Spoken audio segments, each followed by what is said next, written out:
Why color code your digital calendar? Color coding brings clarity and efficiency to your digital calendar.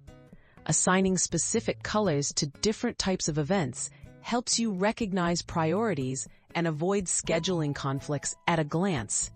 Whether for work, personal life, or hobbies, a well-organized color scheme reduces stress and helps you stay on top of your commitments. Choosing categories for color coding. Start by identifying the main areas of your life you want to track, such as work meetings, family activities, appointments, or deadlines. Assign a distinct color to each category. For example, use blue for work, green for health, and orange for social events. This makes each type of event instantly recognizable. How to set up color coding in your calendar app. Most calendar apps, like Google Calendar and Outlook, let you assign colors to events or entire calendars. Open your event or calendar settings, look for the color option, and select your preferred shade.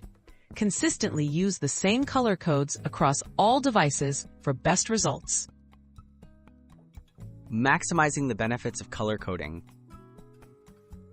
Review your calendar regularly to ensure your color scheme works for you. If categories start to overlap or get confusing, adjust your colors or categories. Color coding can also help you spot busy periods, balance work and rest, and quickly identify free time from new opportunities. Tips for maintaining your color-coded calendar. Keep your color system simple. Avoid using too many colors. Update events as plans change to maintain accuracy. Share color codes with family or teammates if you manage group calendars. With consistent use, color coding can transform your digital calendar into a powerful productivity tool.